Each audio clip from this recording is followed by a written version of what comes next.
پہلا جو ہمارا رہا ہے جس کے لیے پی ڈی پی وجود میں آئی وہ یہ ہے کہ جو مسئلہ کشمیر ہے اس کے پرامن حل کے لیے اور اس کے ساتھ آج بشمول 370 35 اے اور ہماری جو شناخت ہے اور اسٹیٹ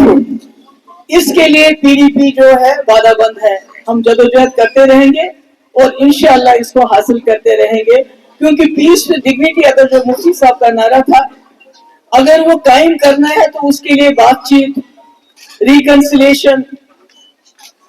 کانفیڈنس بلڈنگ میجرز بہت ضروری ہے. اس پہ ہم کام کریں گے. تیسری بات کہ مفتی محمد سعید صاحب کا جو ویژن ہے وہ تب تک آگے نہیں چل سکتا جب تک جموں کشمیر وادی کشمیر اور جموں ایک ساتھ نہ چلے, جب تک ہم ایک دوسرے کا دکھ درد نہ سمجھے, جب تک ہم ایک دوسرے کی ترقی کے لیے اکٹھے کام نہ کریں. تو ان دونوں ریجنز کو پہلے بھی مفتی صاحب نے بہت کام کیا, ہم بھی کوشش کریں گے کہ ہم قدم جیسے کرگل اور لداخ کے لے کے لوگ اکٹھے چلے, ہم بھی کوشش کریں گے, ہماری کوشش رہے گی کہ ہم ساتھ ساتھ چلے. اس کے علاوہ ہم نے ہمیشہ کہا ہے کشمیر کو, جموں کشمیر کو ایک کوزے میں بند کیا گیا ہے. جموں کشمیر سینٹرل ایشیا اور ساؤتھ ایشیا کے درمیان ایک اہم رابطہ بن سکتا ہے. جو پرانے زمانے میں ہمارے راستے تھے, چاہے سلک روٹ تھا یا دوسرے راستے تھے, جہاں سے ہمارے شاہ ہمدان رحمۃ اللہ علیہ تشریف لائے, انہوں نے اپنی ثقافت اور ہمارے جو دین ہے اس کی یہاں تعلیم دی. ہم چاہتے ہیں یہ راستے دوبارہ چاہے لائن آف کنٹرول پہ ہو یا ایل او سی پہ ہو, یہ آر پار جو راستے ہیں وہ آواجابی اور تجارت کے لیے کھولنے کے لیے ہم جدوجہد کریں گے. اور اس کے ساتھ ساتھ جو مفتی صاحب نے اپنے کم قلیل وقت میں, جب ہم نے 2004 میں اڑی چلو کا نعرہ دے کے 14 جانوں کی شہادت دی اور 2005 میں راستہ کھلا, جو بدقسمتی سے مظفر آباد راولا کوٹ بند کیا گیا ہے, ہم اس کو ٹریڈ کے لیے پھر سے کھولنے کے لیے مرکزی سرکار سے استدعا کرتے ہیں. اور ساتھ ہی جو شاردا پیٹھ ہے, جیسے ہمارے سردار بھائیوں کا پاکستان میں جو گرو نانک دیو جی کی پیدائشی جگہ ہے, جو وہاں کا گردوارا ہے, وہاں جانے کی ان کو اجازت دی جاتی ہے. اسی طرح ہمارے کشمیری پنڈت بھائی بہن ہیں, ان کے لیے شاردا پیٹھ کھولا جانا چاہیے. اور تمام سیاسی قیدی اور جو زیر حراست افراد ہیں ان کے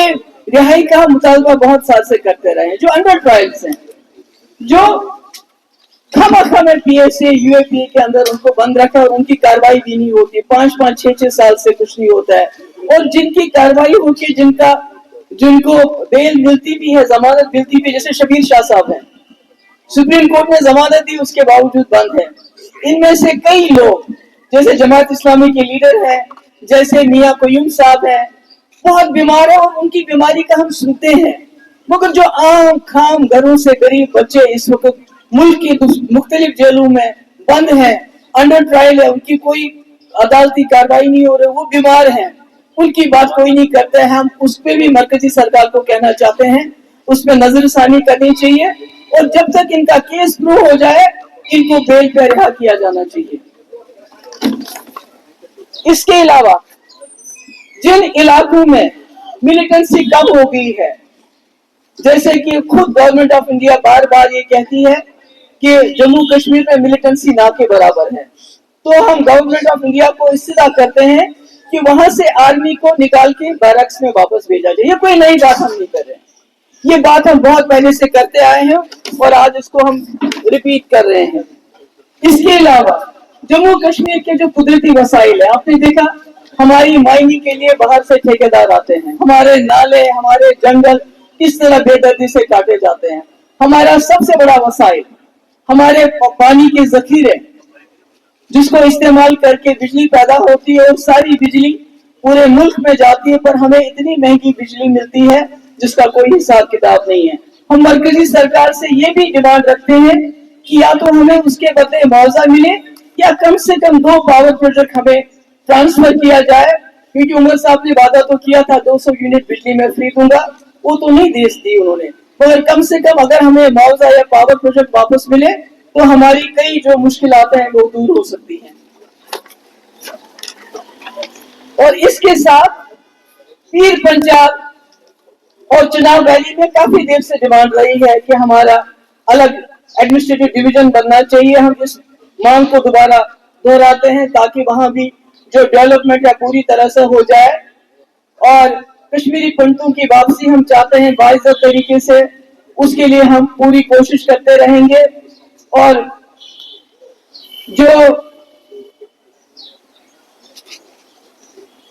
जो ईरान और दूसरे इस वक्त मुस्लिम ममालिक में जो जंगी सूरत हाल है, हम इस वक्त उनके साथ खड़े हैं और हम चाहते हैं कि ये जो खून खराबा हो रहा है इसको बंद किया जाए, तमाम लोग जो है अपनी जिंदगी आराम से गुजारे। और सबसे आखिर में 5 अगस्त जिस दिन हमसे सब कुछ छीना गया है, जिसके बारे में यहाँ बात करना खत्म हो गया है। आप लोग को शायद भूल जाएंगे, जब आप लोगों को भी जाती हुई है तो हमने आवाज उठाई, मगर 5 अगस्त के दिन हमारे तमाम लोग जितने भी यहाँ बैठे हैं अपने अपने डिस्ट्रिक्ट्स में 370 की बहाली के लिए, मसले कश्मीर के पुरअमन हल के लिए, 35 की बहाली के लिए एक पूरा मुल्क धरना देंगे। और आखिर में मुझे मालूम है ये बातें आपको लगता होगा ये शायद जबानी खर्चा नहीं, आप जानते हैं जो इसको जम्मू कश्मीर के हालात हैं, ऐसे में ये बातें करना कितना मुश्किल है। इसके लिए मैंने पहले और मेरी पार्टी ने पहले बहुत बड़ी कीमत चुकाई है। आपको पता है कि हमारी पार्टी को किस तरह तार तार किया गया,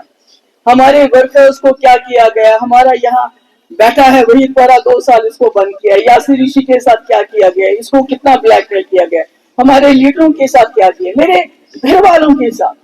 इल्तिजा जिसने 2019 में बात की, आवाज उठाई, वो तो पॉलिटिक्स में नहीं थी, उसका पासपोर्ट बंद, मेरी माँ को ईडी ऑफिस, मेरे भाई को ईडी, मेरी बहन जो अमेरिका में रहती है उसके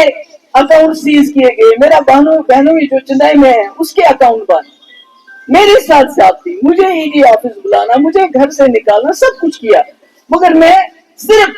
जम्मू कश्मीर के खातिर जिनके साथ मेरा रिश्ता है, क्योंकि मुझे बाप से या दादा से कोई ताज नहीं मिला, मुझे जो कुछ दिया है अल्लाह के बाद यहाँ के लोगों ने दिया है, और मैं यहाँ लोगों के साथ खड़ी रही। और इसलिए जब हम आज ये बातें करते हैं, जिस बात के लिए न सिर्फ दिल्ली वाले हमारे मुखालिफ हैं बल्कि जो यहाँ की जमातें हैं वो भी खौफजदा हैं, और इसलिए कोशिश की जाती है कि महबूब मुफ्ती ने दौलत नहीं कमाई, इसने मकान नहीं बनाए, गाड़ियां नहीं बनाई, इसने अय्याशी नहीं की, बल्कि इसने लोगों के साथ एक राब्ते, एक क्रेडिबिलिटी बनाई। उस क्रेडिबिलिटी को जख्म पहुंचाने की पूरी कोशिश हो रही है। इस वक्त जंतर मंतर को लेकर मैं आपको बताना चाहती हूँ, मैंने 30 साल अपनी जिंदगी के यहाँ के लोगों को दिए, मैंने कुछ नहीं मांगा, कुछ नहीं लिया लोगों से। मेरे पास रहने के लिए जगह नहीं है, मेरे पास अपनी गाड़ी नहीं है, मैंने अपने बच्चे छोड़ के यहाँ जंगल जंगल गांव जब फारूक साहब 96 में ऑटोनॉमी के नारे पे उनको 60 MLA मिले, और उसके बाद सिक्योरिटी फोर्सेस के साथ साथ उन्होंने इखवान और टास्क फोर्स को कहा जाओ, गो एंड गेट देम। और उस वक्त जो आज ऑल ग्राउंड वर्कर को डिटेन किया जाता था, उस वक्त ऑल ग्राउंड वर्कर के नाम पे, जमात इस्लामी के नाम पे, शक के नाम पे लोगों की लाशें 2-2, 3-3 दिन के बाद मिलती थी, और कभी नहीं भी मिलती थी। जैसे शेखपुरा जखन में,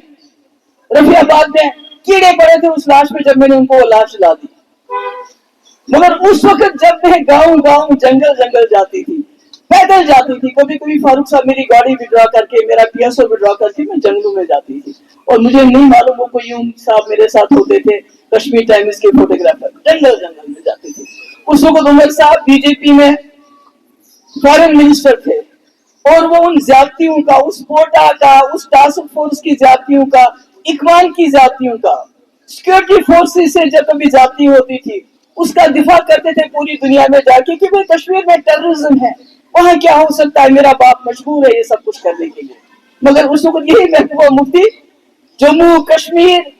पीर पंचाल, चुनाव वैली में घर घर जाके लोगों के आंसू पोंछती थी। इसलिए आज भी मैं ये कहना चाहती हूँ कि जो मैंने बात कही, पहले तो मुझे लगता है उमर साहब जंतर मंतर पहुंच गए स्टेटहुड को लेके, क्या फर्क पड़ता अगर वो अपने नौजवान जो हमारे जम्मू कश्मीर के बच्चे हैं उनके लिए 2 मिनट वहां खड़े हो जाते, क्योंकि मैं खुद नहीं गई वहां, मुझे कश्मीर के बच्चों ने फोन करके बुलाया। क्यों बुलाया? क्योंकि आपको पता है जब भी कुछ होता है, जब ये बच्चे हमारे बाहर होते हैं, इनको वहां कॉलेजेस में, यूनिवर्सिटीज में, हॉस्टल में तंग किया जाता है। उनको लगा शायद महबूबा मुफ्ती आएगी तो शायद हमारी मदद होगी। मैं गई, मैंने वहां बात की, मैंने कहा आज पूरा हिंदुस्तान जम्मू कश्मीर बना है। और जब मैं वहां से तकरीर करके निकली, कई सारे लोग दाएं बाएं मुझसे पूछने लगे। मैंने बहुतों को अपनी बाइट दी, मगर एक आ गया इसकी बाइट में जहां मैंने कहा कि मिलिटेंसी है और बहाना बनता है, और बहाना जल्दबाजी में मेरे मुंह से नहीं निकला, क्योंकि मैंने कहा, मैंने सोचा मैंने कह दिया, और उसको इन्होंने इतना उछाला। मगर मुझे परवाह नहीं है, क्योंकि जब मैं उसमें थी 97 में, जब मैं यहाँ ह्यूमन राइट्स वायलेशन की बात करती थी तो फारूक साहब सीताराम केसरी के पास जाते थे, बोलते थे कश्मीर टाइम्स दिखा के, ये देखो तुम्हारी वहां जो सीएलपी लीडर है ये कैसे एंटी नेशनल बातें करती है। वही काम आज उमर साहब करते हैं, वही काम आज दूसरी जमातें जो यहाँ है, बी टीम सी टीम, वो कहते हैं कि हम तो यहाँ सब कुछ नॉर्मलाइज करना चाहते हैं, मगर महबूबा मुफ्ती और उसकी पार्टी बयानबाजी करती है और हम मजबूर होते हैं बयान देने के लिए। तो इसलिए आज मैं कहना चाहती हूँ, जो बात मैंने कही, मैं नहीं कहूंगी कि वो कोई फेक वीडियो है, नहीं, वीडियो सही है, मगर जो लफ्ज मैंने कि बहाना बनता है, कहीं मुझसे स्लिप कर गया, क्योंकि मैं बहुत लोगों के साथ बोल रही थी और उसका अलग मतलब निकाला गया। तो अगर मेरी वजह से, क्योंकि लोगों का रिश्ता, मैंने कह रहा मुझे बाप दादा से कुर्सी नहीं मिली, कुका रोड में जमीन जायदाद नहीं मिली, गाड़ियां नहीं मिली, तंगमर्ग में प्रॉपर्टी नहीं मिली, लंदन में प्रॉपर्टी नहीं मिली, मुझे लोगों की, यहाँ के लोगों ने प्यार दिया, उन्होंने इज्जत दी, और शायद उनको मुझ पे भरोसा भी ज्यादा है कि जैसे नेशनल कॉन्फ्रेंस ऐसे ही उसको पेश कर रही है, जैसे उमर साहब ने कल कहा, जैसे अफजल गुरु की फांसी पे मैंने साइन किया था, जैसे मकबूल रख की फांसी पे मैंने साइन किया था, जैसे कश्मीरियों को गोली मारो मैंने कहा था। मगर मैं आपको कहना चाहती हूँ, अगर मेरे लोगों को मेरी इस बात से जो बात अधूरी रह गई, उनको कहीं तकलीफ पहुंची, दिल आजारी हुई होगी, क्योंकि वो मुझे अपना समझते हैं, मेरी छोटी छोटी बात से मुझसे नाराज हो जाते हैं, तो मैं उसके लिए माजरत चाहती हूँ।